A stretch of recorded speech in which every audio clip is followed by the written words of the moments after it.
नमस्कार, आजाद संवाद मीडिया में आपका स्वागत है। लोगों की आवाज रमेश पटेल। वक्फ संशोधन बिल पर एनडीए में घमासान।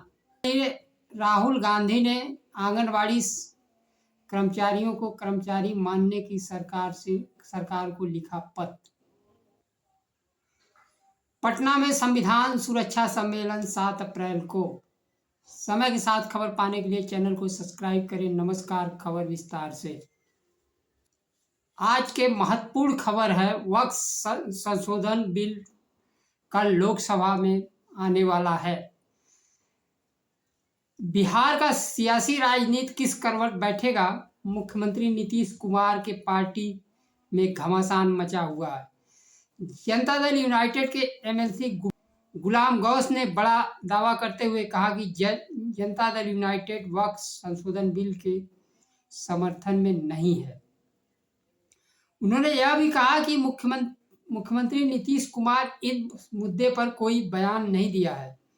गुलाम गौस ने मीडिया से बातचीत करते हुए प्रधानमंत्री नरेंद्र मोदी से विधेयक वापस लेने की मांग की। उन्होंने कहा, प्रधानमंत्री किसानों से जुड़े कानून वापस लिए थे। किसानों का आंदोलन लंबा चला था, कई सौ लोग मारे गए थे। ऐसी नौबत दोबारा न आए।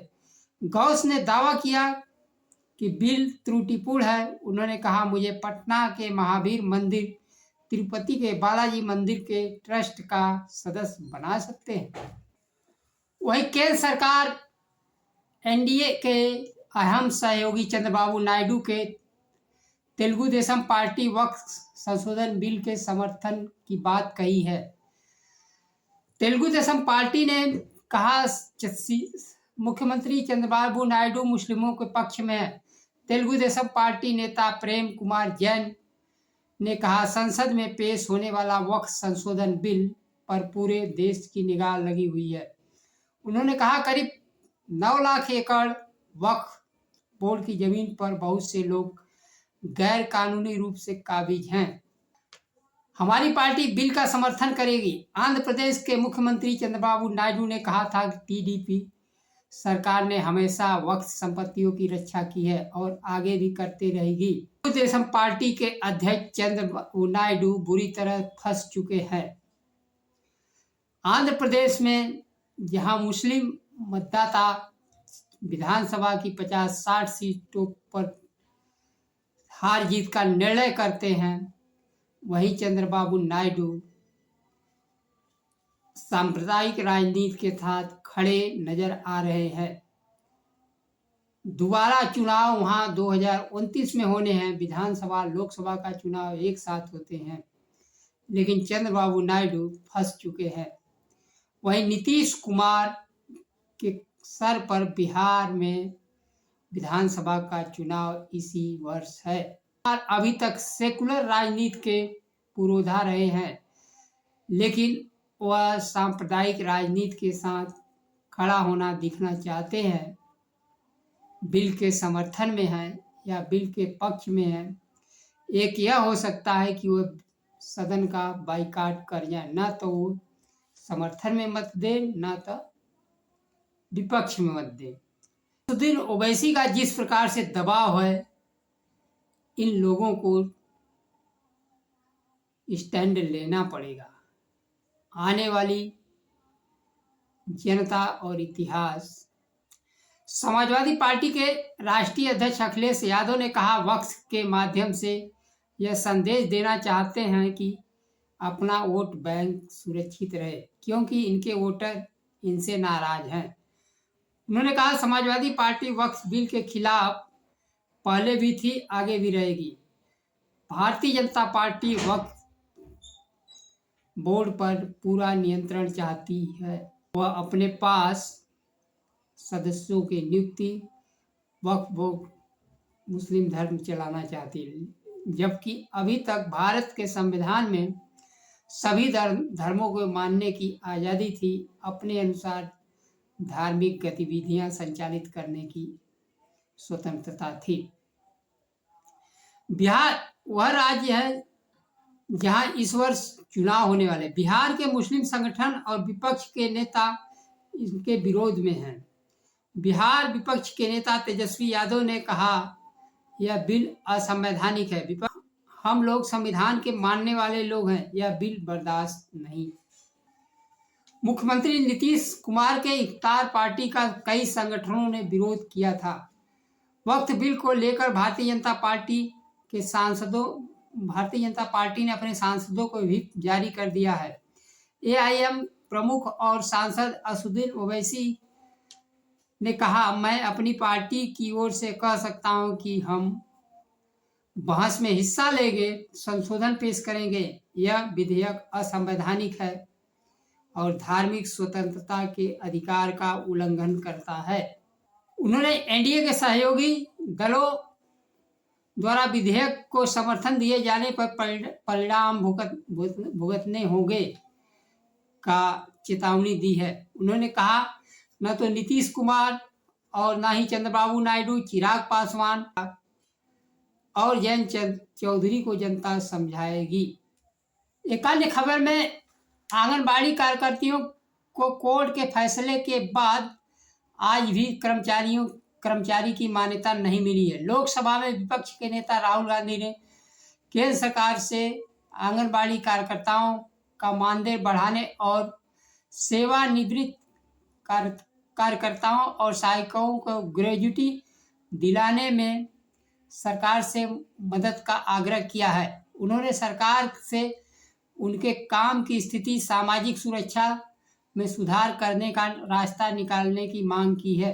केंद्रीय महिला एवं बाल विकास मंत्री अन्नपूर्णा देवी को लिखे पत्र में कहा, सुप्रीम कोर्ट ने 3 साल पहले आंगनबाड़ी कार्यकर्ताओं और सहायिकाओं को औपचारिक कर्मचारी के रूप में मान्यता दे दी, जिससे उन्हें ग्रेजुटी भुगतान अधिनियम 1972 के तहत ग्रेजुटी का अधिकार मिला।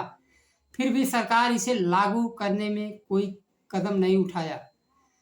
विपक्ष के नेता राहुल गांधी ने केंद्र सरकार से 3 कदम उठाने का अनुरोध किया। पहला, उनके मानदेय में उल्लेखनीय वृद्धि करे। दूसरा, सेवानिवृत्त होने वाले कार्यकर्ताओं सहायिकाओं को ग्रेजुटी प्रदान करे।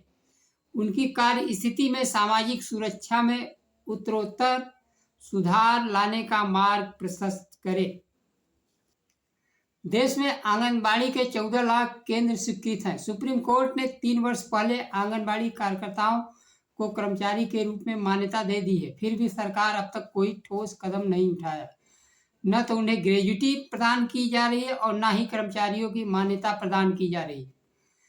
2025 के केंद्रीय बजट में भी उनकी सुरक्षा की कोई व्यवस्था नहीं की गई है। उन्हें सरकार के कृपा पर रखा गया है। झारखंड सरकार राज्य के सभी महिलाओं को 2500 रुपये मासिक सहयोग दे रही है। वहीं आंगनबाड़ी कार्यकर्ताओं को 4500 और सहायिकाओं को 2200 रुपये दिए जा रहे हैं।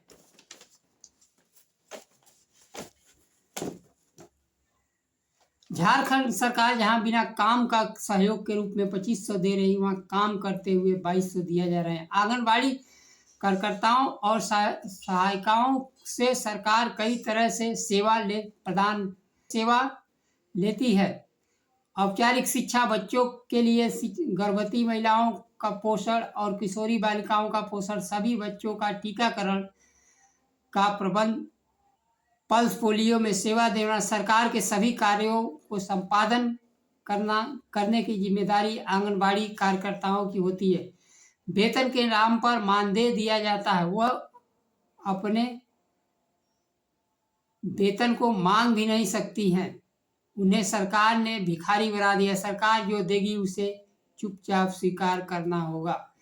वह कर्मचारी नहीं बल्कि भिखारी है। लोकसभा में विपक्ष के नेता राहुल गांधी ने देश के जमीन से जुड़े कार्यकर्ताओं का मुद्दा केंद्रीय मंत्री अन्नपूर्णा देवी के सामने लाए। केंद्र की मोदी सरकार इस पर क्या निर्णय लेती है?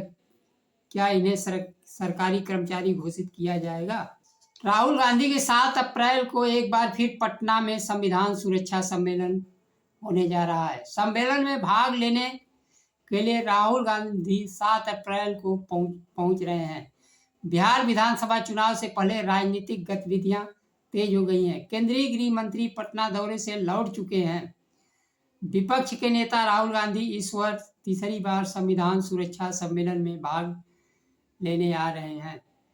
संविधान सुरक्षा सम्मेलन में स्वतंत्रता संग्राम और सामाजिक न्याय के महत्वपूर्ण विषय पर चर्चा होगी, जिसमें स्वतंत्रता आंदोलन से जुड़े नमक सत्याग्रह आंदोलन और स्वतंत्रता संग्राम में शहीद बुद्धू नूनिया जी के स्वतंत्रता संग्राम, ऐतिहासिक शहादत, अमर शहीद प्रजापति रामचंद्र विद्यार्थी जी की बलिदान गाथा तथा बाबू जगजीवन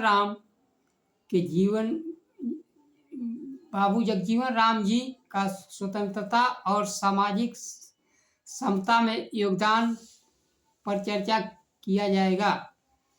राहुल गांधी इस दौरे के दौरान बिहार कांग्रेस के स्थानीय कार्यकर्ताओं से मुलाकात करेंगे। आगामी विधानसभा चुनाव को देखते हुए उनका दौरा बेहद अहम है। राहुल गांधी संविधान सुरक्षा सम्मेलन में सामाजिक कार्यकर्ताओं को संबोधित करेंगे तथा बौद्धिक वर्ष से विचार विमर्श करेंगे। संविधान सुरक्षा सम्मेलन में सामाजिक न्याय की महत्वपूर्ण भूमिका होगी, जिसमें जाति जनगणना पर विशेष प्रकाश डाला जाएगा। आज के लिए बस इतना ही। नमस्कार।